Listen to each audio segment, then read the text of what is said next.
Hola, hola, compañeros y compañeras, habla el profesor Simón Peralta. Vamos a continuar, y es continuar, no iniciar, continuar con Derecho Civil, y obviamente sería Derecho Civil 2. Cuando sea Derecho Civil, sí es una materia muy compleja, muy amplia, que se divide pues en varios derechos, Civil 1, Civil 2, 3, 4, inclusive algunas universidades hasta Civil 5, para acreditar o para hacer ver qué tan grande es el derecho civil, la esencia del derecho, la columna vertebral del derecho. Nosotros ya vimos en primer lugar en Derecho Civil 1 lo que son los sujetos de derecho o que son las personas. Persona física, persona jurídica, también llamada moral o también llamada colectiva. Todo lo que esto implica. Y también vimos cómo jurídicamente se distinguen a las personas. Cómo legalmente podemos diferenciar a una persona de otra persona. ¿Cómo legalmente podemos diferenciar a Pedro de Juan, a Marta de Leticia, por decir algo? Porque físicamente, bueno, o sea, por ese lado no hay ningún problema, hombre, mujer, niña, adulta, etcétera, chaparra, alta, delgada, flaca, lacia, china, lo que tú quieras.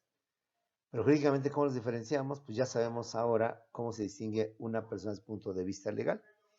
Y por eso también ahora entendemos por qué en toda solicitud, en todo trámite, en todo asunto que llevamos, siempre lo clásico, nombre, apellido paterno, materno, nombre o nombres, domicilio, edad, estado civil, nacionalidad y no sé cuántos datos más. Porque esos datos son los que nos permiten, por tanto, diferenciar a una persona de otra persona. Y en términos penales, ¿por qué sí es útil e indispensable manejar el apodo?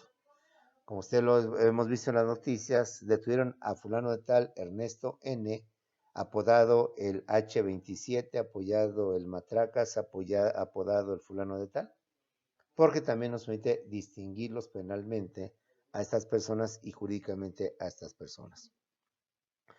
En Derecho Civil 1 vimos también todo lo que son los atributos de las personas físicas, morales, razón social, denominación social, patrimonio, etcétera.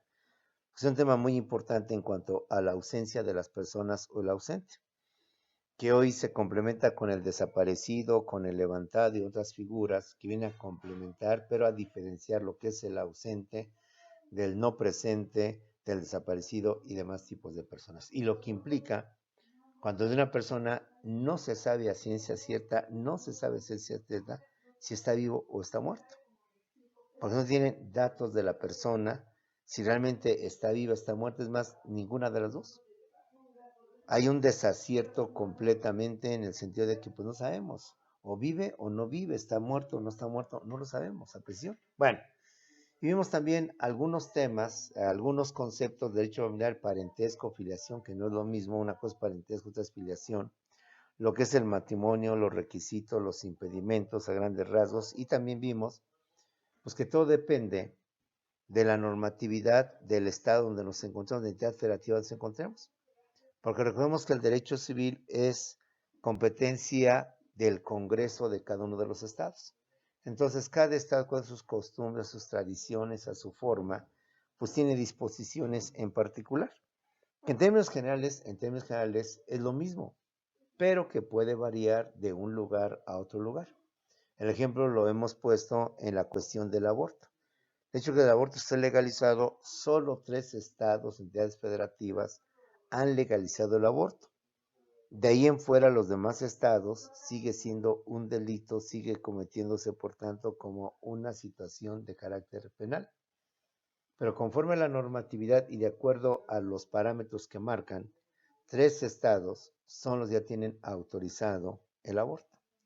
Sale, jóvenes, 5 segundos para que me contestes cuáles son esos 3 estados mentalmente, que tienen legalizado el aborto. 5 segundos.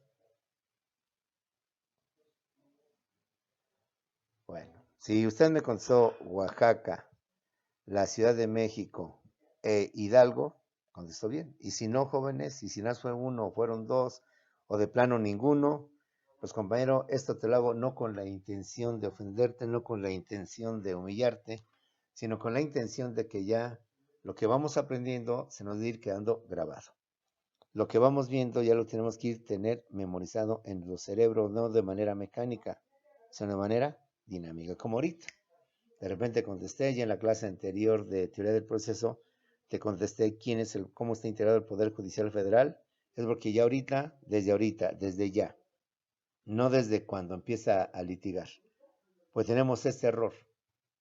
Cuando estamos en la primaria y secundaria preparatoria, ay, a mí, ¿para qué historia?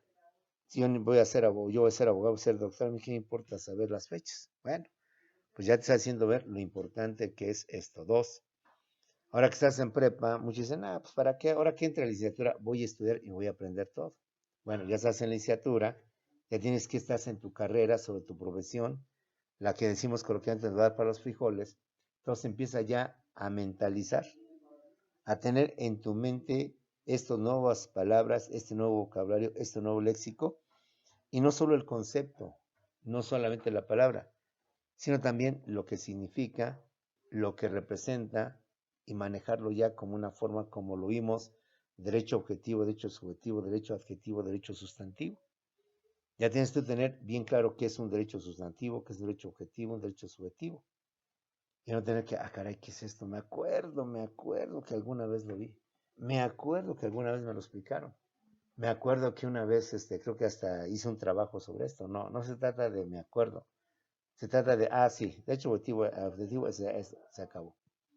Jóvenes, con este pequeño repaso de lo que fue Derecho Civil 1, vamos a ver ahora lo que es Derecho Civil 2, conocido como teoría de las obligaciones y también de los contratos. Es decir, los temas centrales, así como el Derecho Civil 1 fue personas y Derecho Familiar, en Civil 2 los temas centrales son obligaciones y contratos. Recordemos que Derecho Civil conjunto de leyes que reglamentan las relaciones privadas, íntimas o personales que tenemos los sujetos o los seres humanos dentro de lo que viene siendo la sociedad, compañeros. Y en Derecho Civil 1, reitero, vimos personas y vimos también lo que es derecho familiar. En Derecho Civil 2, vamos a ver lo que es obligaciones y lo que es contratos. Vamos a ver en Derecho Civil lo que es una obligación. Vamos a definir qué es una obligación y vamos a ver cuáles son sus elementos. Que de antemano, velo visualizando, son 3 los elementos de la obligación. 2 elementos personales y uno que es el objeto. Los elementos personales son el acreedor o sujeto activo y el deudor o el sujeto pasivo. Y el objeto de la obligación puede ser un hecho positivo, puede ser un hecho negativo. La obligación en hecho positivo es en un dar y en un hacer. Y un hecho negativo es en un no hacer. Entonces vamos a ver qué es la obligación. La obligación es una acción jurídica donde intervienen 2 personas. Esas 2 personas son los elementos personales que son el sujeto activo llamado acreedor y el sujeto pasivo llamado deudor. El acreedor o sujeto pasivo, el que le va a exigir al deudor el cumplimiento de una obligación. Ahora, este cumplimiento puede ser un dar o puede ser un hacer. O también puede ser un no hacer. Es un hecho negativo. Entonces, como puedes ver, vamos a ver qué es la obligación. Y vamos a ver quiénes son las partes o los elementos personales que intervienen en esta obligación. Ya de antemano vamos visualizando que son 2. Un sujeto activo llamado acreedor y un sujeto pasivo llamado deudor. Y vamos a ver que la obligación o el hecho al cual tenemos que cumplir o debemos de cumplir puede ser un hecho positivo, un dar, entregar un dinero, un hacer, entregar un coche, hacer un trabajo, y un no hacer, abstenerme de vender mercancía en la vía pública, un hecho negativo. La obligación que me comprometí a no seguir vendiendo mis productos en la vía pública, en la avenida tal que obstruye el paso, etcétera, etcétera. Ese sería el primer tema que vamos a ver en esta materia. ¿Qué entendemos por obligación en materia jurídica? ¿Cuáles son los elementos que intervienen? ¿Y cuáles son, por tanto, esas obligaciones que se traducen en un hecho positivo, dar a hacer, un hecho negativo, en un no hacer? De igual manera, vamos a ver de dónde surgen las obligaciones. ¿Cómo nace la obligación? ¿Por qué estoy obligado a cumplir? ¿Por qué estoy obligado a pagar? ¿Por qué estoy obligado a tener que realizar cierta actividad? ¿De dónde nacen esas obligaciones? Las obligaciones nacen precisamente de los contratos, compañeros. Cuando las partes firman un contrato, se están comprometiendo a derechos y obligaciones. Así como adquiero derechos, así también adquiero obligaciones. Voy a comprar un coche. Entonces, por tanto, mi obligación es pagar ese coche. Voy a vender mi coche. Por tanto, mi obligación es que tengo que transmitir la propiedad de ese coche y no solamente cobrar. Así como voy a recibir un dinero, en consecuencia también voy a tener que transmitir la propiedad del coche converso. ¿De dónde surgen las obligaciones? Pues de los contratos. Cuando una persona firma un contrato de mandato, yo mandante me comprometo a pagarle una suma de dinero por los servicios que va a prestar el mandatario. Y yo mandatario me comprometo a cumplir con las órdenes que me dé el mandante. Voy a hacer este depósito, voy a hacer este trámite, voy a tramitar ante la notaría esta escritura pública. Entonces, ahí es donde nacen las obligaciones en los contratos. Por eso la segunda parte de nuestro curso habla de contratos. Contratos relativos de dominio, relativos de uso, contratos de garantía, contratos de servicios. Porque en un contrato hay un acuerdo entre dos o más personas, donde se establecen derechos y obligaciones tanto para el comprador como para el vendedor. Derechos y obligaciones tanto para el arrendador como para el arrendatario. Derechos y obligaciones tanto para lo que es el mandante como para lo que viene siendo el mandatario. ¿Dónde nacen las obligaciones? Pues en los contratos. Por lo tanto, en que yo firmo un contrato, ya desde ahí estoy adquiriendo obligaciones. Así como adquiero derechos, adquiero obligaciones. Recuerda que las normas jurídicas son bilaterales, es decir, reglamentan las relaciones entre dos personas. En este caso, activo, pasivo, sujeto pasivo, acreedor, deudor, arrendador, arrendatario, comprador, vendedor, comandante, comanditario, ¿sí? Depositante, depositario. Ya vamos a ver las partes que intervienen en cada contrato, y hay dos. Pero también las normas jurídicas son bilaterales. ¿Por qué? Porque así como te otorgan derechos, también te imponen obligaciones. Porque son bilaterales, porque así como nos otorgan facultades, también nos imponen deberes, derechos y obligaciones. ¿Dónde nacen las obligaciones? Pues en los contratos.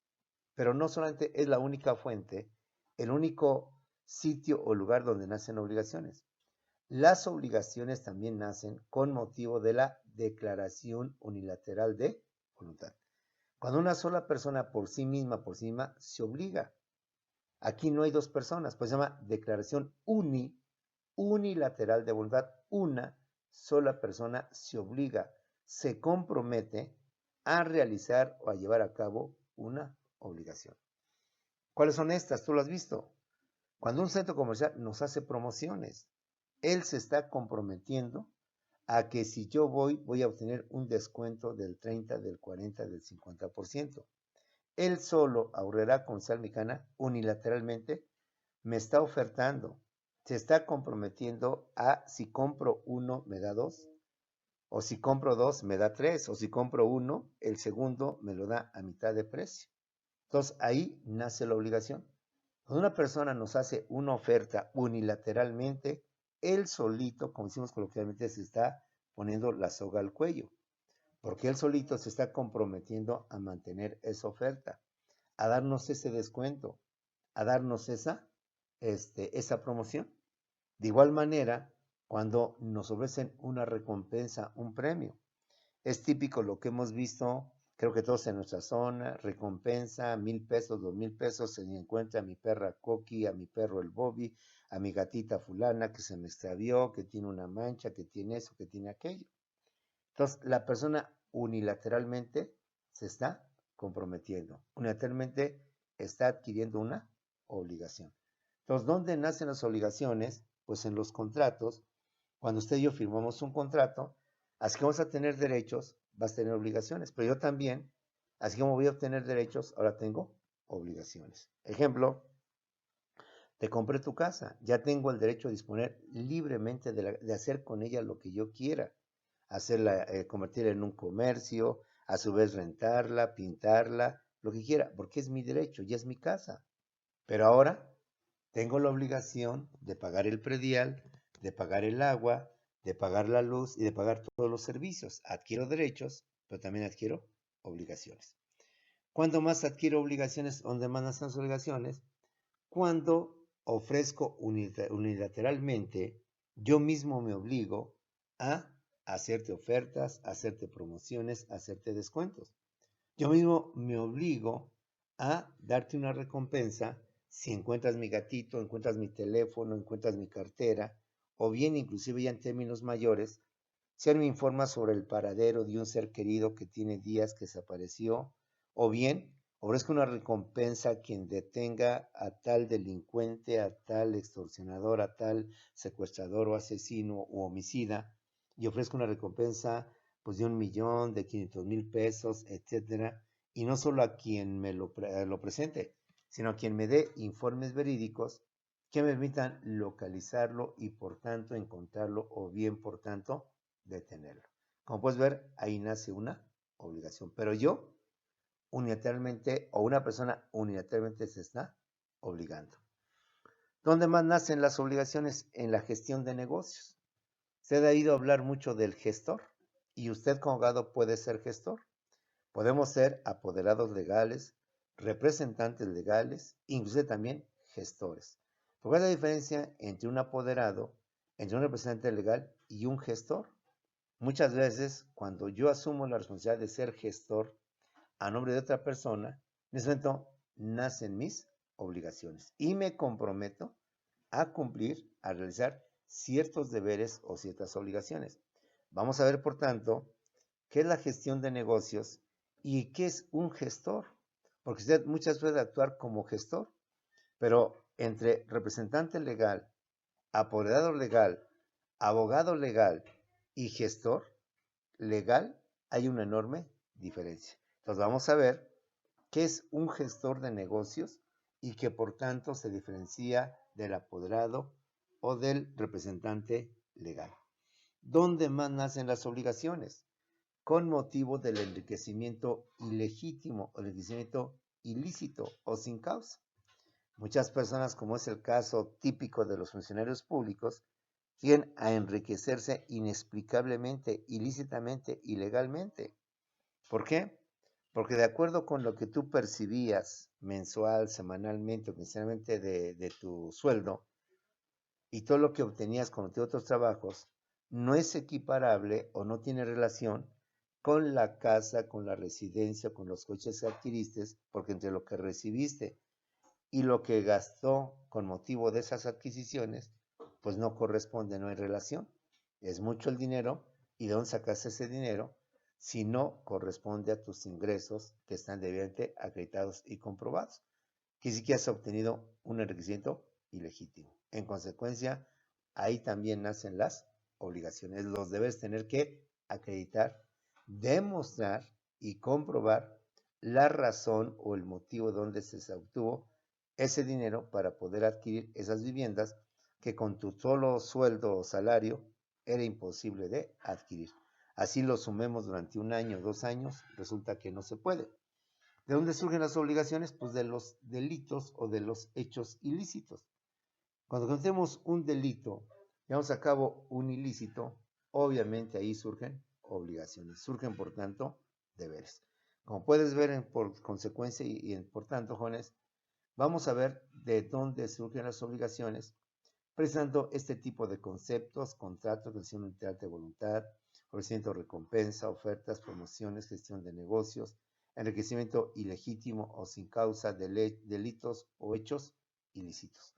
Vamos, por tanto, a ver que cuando hacemos alguno de estos actos de forma voluntaria o involuntaria, en consecuencia surgen las obligaciones. Como dicen por ahí, las obligaciones surgen de los actos y de los hechos jurídicos.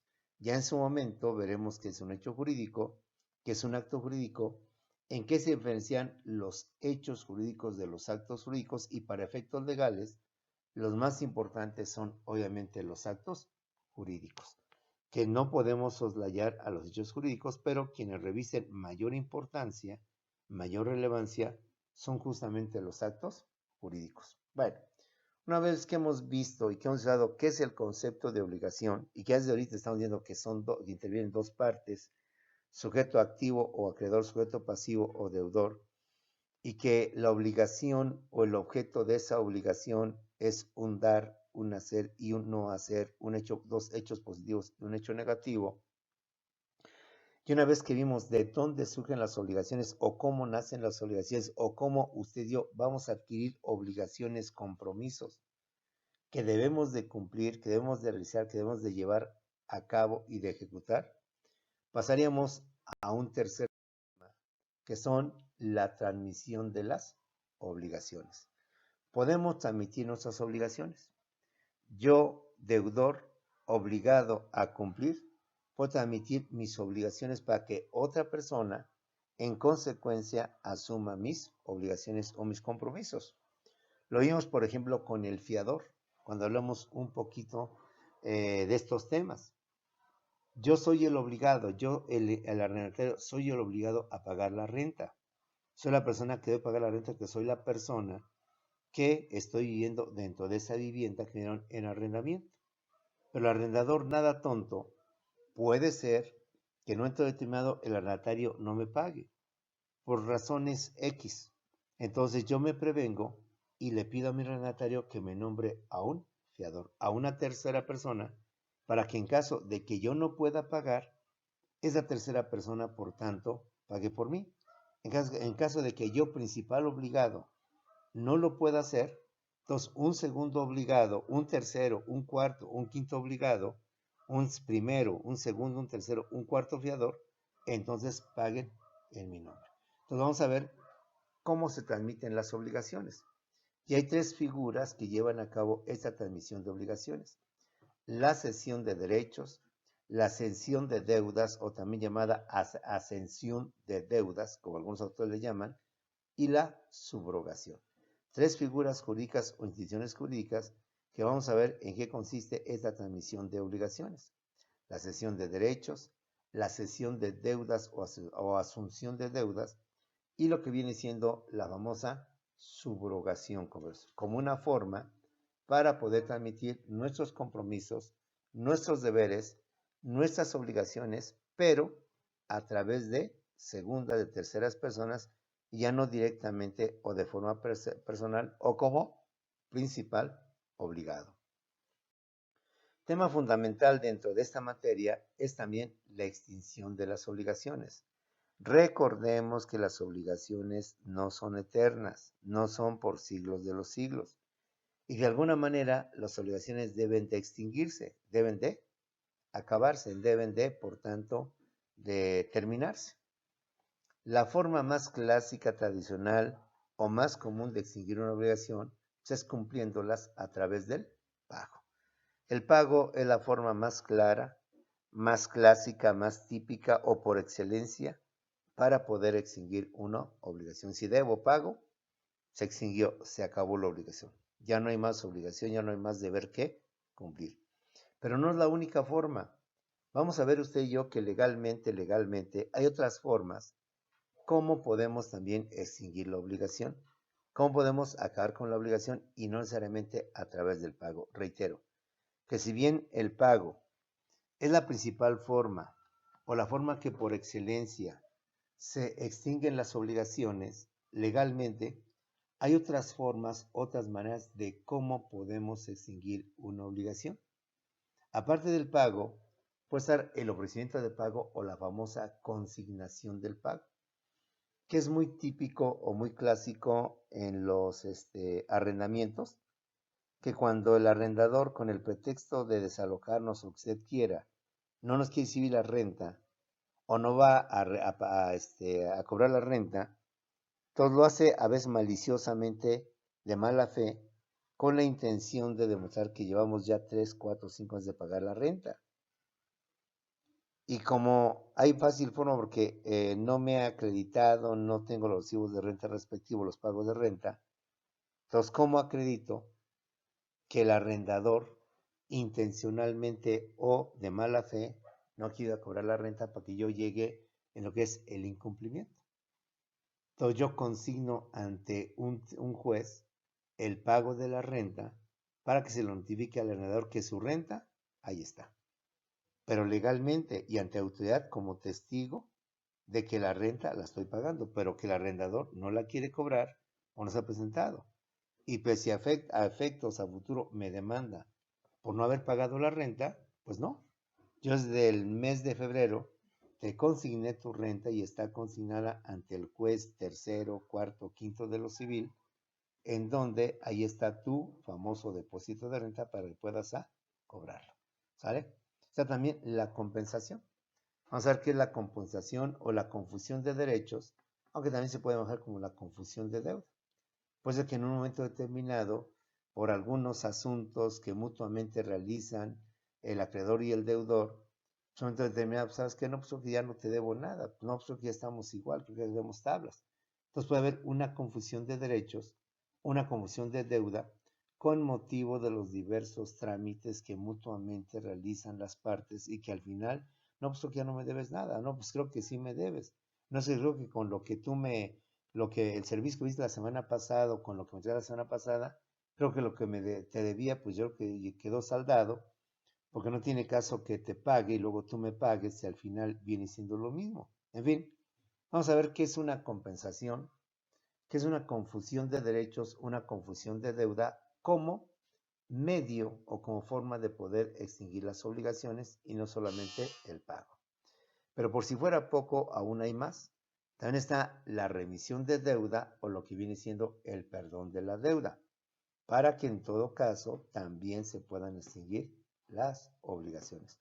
Recuerda que muchas veces los gobiernos también emiten este tipo de dictaciones donde se le condona, así se le condona, se le perdona su deuda y en consecuencia ya no debes deuda con la autoridad fiscal, con el SAT, con Hacienda o con alguna otra autoridad.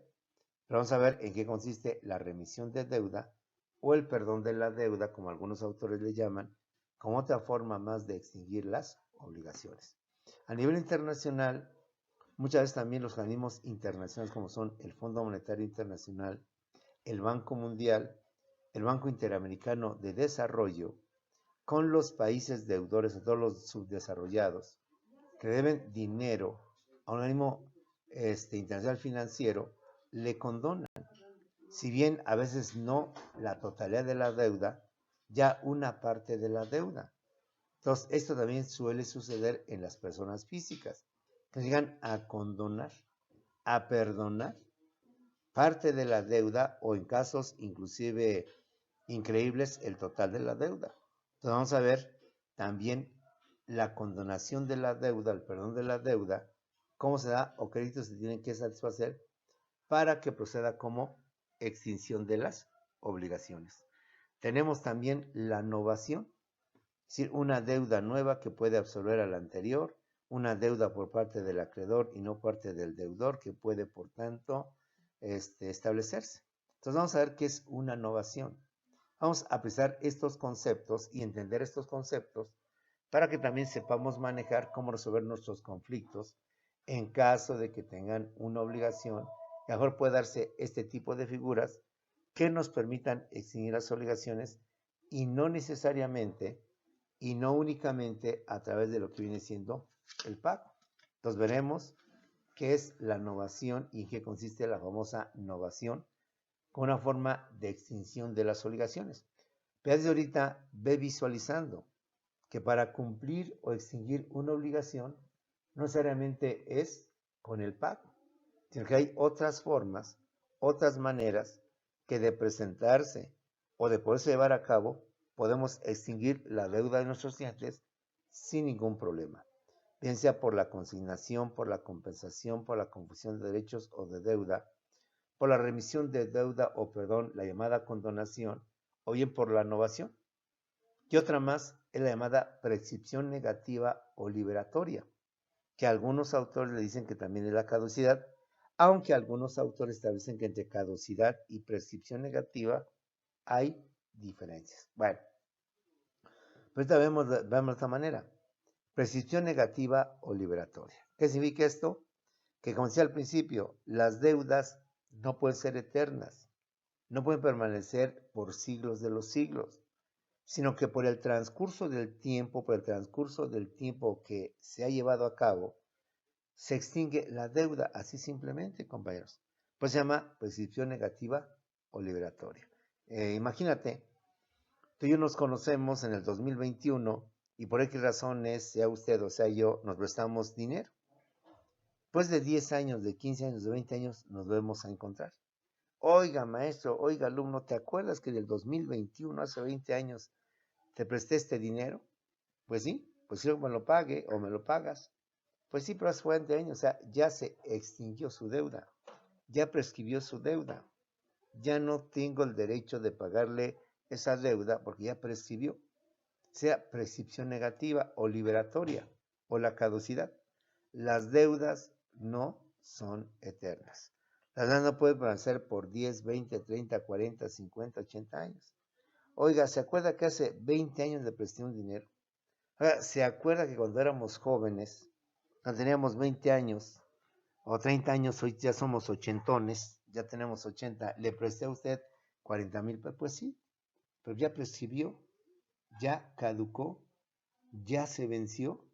Vamos a ver en qué caso procede la prescripción negativa. Al ver la prescripción negativa, porque en derechos reales, en la propiedad, hay otra prescripción, la prescripción positiva. Y para poder diferenciar una de la otra, entonces hay que ver, si me hablan y estamos hablando de terrenos, de inmuebles, de propiedades, y hablamos de prescripción, entonces entendemos que es prescripción positiva, o también llamada prescripción adquisitiva. Pues estamos hablando en cuanto a obligaciones que me debes, que no has cumplido, que no me has entregado, que esto. Entonces hablamos que por el transcurso del tiempo, entonces hablamos de una prescripción negativa. Ojo, mucho ojo, porque hay dos tipos de prescripciones en materia civil. La prescripción negativa y la prescripción positiva. La prescripción negativa procede en materia de obligaciones. Y la prescripción positiva procede en materia de derechos reales de propiedades. A la prescripción positiva se llama también prescripción liberatoria. A la prescripción positiva también se llama prescripción adquisitiva. La prescripción negativa es cuando vence la obligación de cumplir, vence el término de cumplir una obligación por razón del tiempo. Porque una obligación no puede ser eterna por años, por siglos, sino que tiene un tiempo. Después de ese tiempo no lo haces valer, ya no te pueden cobrar ese dinero. Y la prescripción positiva es cuando después de cierto tiempo, admito que soy poseedor, voy a pedir al juez entonces que me otorgue también el concepto de propietario. Y entonces yo adquiero la propiedad en razón del tiempo. Llevo 5 años, 3 años, 10 años poseyendo la propiedad, el inmueble o la casa. Ahora quiero que me des el título de propietario y no solamente de poseedor. Prescripción negativa procede para extinguir una obligación. Prescripción positiva procede para adquirir un inmueble. ¿Sí? Reitero. Prescripción negativa se utiliza en materia de obligaciones y procede para extinguir una obligación. Y la prescripción negativa se utiliza en derechos reales en temas vinculados con la propiedad y se maneja para adquirir una propiedad en razón al tiempo, en razón al transcurso del tiempo. Bueno, ahí lo tenemos de visualizando. Formas de distinguir una obligación: el pago, la consignación, la compensación, la condonación, la remisión de deuda o perdón, la novación, la prescripción negativa o liberatoria, también llamada caducidad, aunque algunos autores hablan de diferencia. La novación y también tenemos la dación en pago. Y la dación en pago puede ser por la variedad de pago o bien por el cambio de objeto. Puede ser que yo quedé en pagarte un dinero, pero no tengo dinero. ¿Qué te parece si te pago ahora con unos equipos electrodomésticos o te pago con una laptop o con unas joyas, etcétera? O bien, ¿qué te parece si te pago 40% en efectivo y el 60% lo pago con especie? En fin, vamos a ver en su momento oportuno ¿Qué otras formas hay para poder extinguir una obligación? Si bien la principal, la fundamental, la más clásica, la típica, la que por excelencia maneja es el pago, vamos a ver que hay otras más. Ofrecimiento, consignación, compensación, confusión de derechos o de deuda, remisión de deuda o perdón o condonación, la novación, la precisión negativa o liberatoria, caducidad, la dación en pago puede ser variedad de pago o cambio de objeto. Como puedes ver, compañeros, ve desde ahorita visualizando los conceptos y los temas que comprende lo que viene siendo Derecho Civil 2 con obligaciones y con contratos. Ya en su momento oportuno ya tienes visualizados, pero que decía derecho penal. Derecho Civil 1 con personas y con derecho familiar. Derecho familiar, matrimonio, divorcio, tipos de divorcio, lo que es el parentesco, tipos de parentesco, el civil, el político, la afinidad, el parentesco consanguíneo en línea recta, en línea transversal o colateral, en línea recta, ascendente, descendente, en línea colateral o transversal, igual o desigual, entre tíos y sobrinos, entre abuelos y entre nietos, entre tatarabuelos, bisabuelos, abuelos, padres, hijos, nietos, bisnietos, tataranitos, etc. Entonces, jóvenes, empieza a manejar tu memoria dinámica, tu memoria activa, te permita tener en tu mente los conceptos y las definiciones para que sepas qué hablas, cómo hablas, qué dices, qué es lo que dices, y cuando te hablen, te digan, sepa lo que están diciendo, que están indicando, y es una forma de acabar con tu contraparte, porque no todos tenemos y nos gusta aprender los conceptos, las definiciones, no a la manera como dice el maestro, no textualmente y literalmente como te lo dijo el maestro o te lo dice el libro, pero sí conforme a tus palabras y conforme no lo que yo entendí. No se trata de decir lo que yo entendí, eso también hay que saberlo diferenciar. Un ejemplo clásico que nos hacen ver, o que alguna vez a mí me hicieron ver en los exámenes, nunca pongas, ¿qué entiende usted por derecho penal? ¿Qué entiende usted por prescripción? Porque si entiendo por prescripción, que es una forma de denunciar a las personas, está bien la respuesta. Pues yo te dije, ¿qué entiendes? Mas nunca te dije, ¿qué significa o qué es prescripción? Se dije, ¿qué entiendes? Es que prescripción es una forma de comprar fruta, pues está correcto, porque tú es lo que entiendes por prescripción, más no lo que es prescripción. Entonces, jóvenes, aquí no se trata de qué es lo que entiendes. Tampoco se trata de repetir literalmente como periquito lo que yo te estoy diciendo, lo que le hice en el libro, sino decirlo a tu manera, a tu forma. Ya en su momento hablaremos de esto. Pero ahorita, extinción de las obligaciones, muchas. Pago, ofrecimiento, compensación, confusión, consignación, condonación, remisión, novación, prescripción negativa, dación en pago, etcétera, etcétera. Uf y recontra uf. Ese sería un tema 4 de lo que es las obligaciones. Pero nos queda todavía otro tema, el tema 5. En el tema 5 vamos a ver incumplimiento de las obligaciones. Ahí vamos a ver que ninguna de las obligaciones puede ser imputable al deudor. Y vamos a ver lo que es el saneamiento y lo que es la evicción como dos conceptos bien precisos de tener dentro de lo que viene siendo tu mente jurídica. Vamos a ver también la cláusula penal y la pena convencional. Y también vamos a ver el incumplimiento de las obligaciones, pero que no son imputables al deudor, como es el caso fortuito, la fuerza mayor y la resolución o rescisión. ¿Qué es un caso fortuito? ¿Qué es una fuerza mayor? Que impiden que la persona, aunque quiera cumplir, aunque tiene toda la intención y no intención, sino la voluntad de hacerlo, se presenta un hecho fortuito, un caso fortuito o una fuerza mayor y le impiden cumplir con su obligación. En este caso, el incumplimiento de las obligaciones no es imputable o no depende del deudor. Y otras sí son imputables al deudor, como es el saneamiento y con lo que viene siendo la evicción, que en su momento oportuno visualizaremos y entenderemos.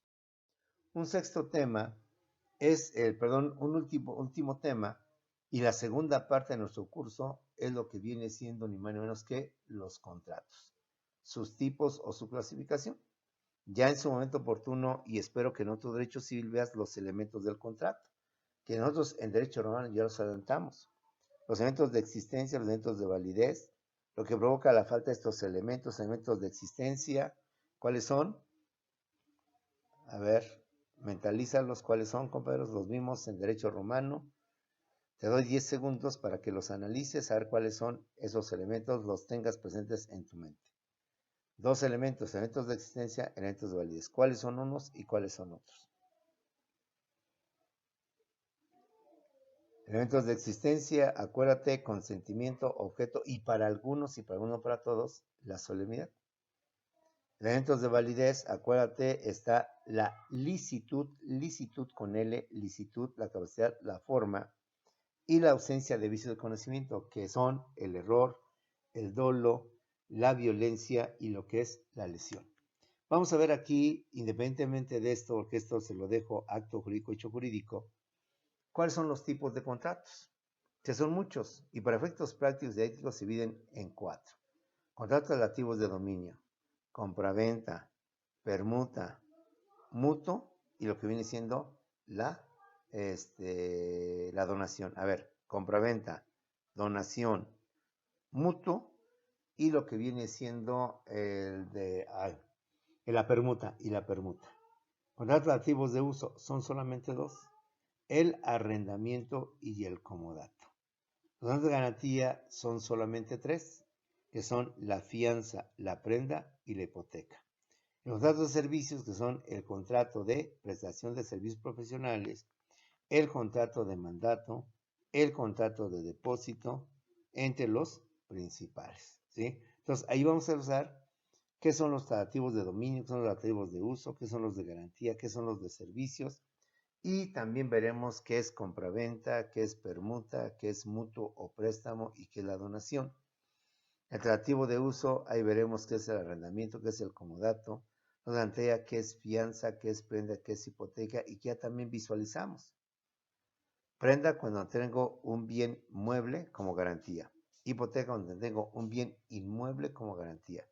Fianza cuando una persona o una institución se comete a pagar por mí en caso de que yo no lo haga y cumplir y garantizar el cumplimiento de obligaciones. Servicios, el mandato, el depósito y la prestación de servicios profesionales, ¿sí? Bueno, pues terminamos nuestra primera clase de Derecho Civil 2, iniciando nueva materia, me he dicho, y complementando Derecho Civil. Nos vemos en unos segundos en la siguiente clase de Derecho Civil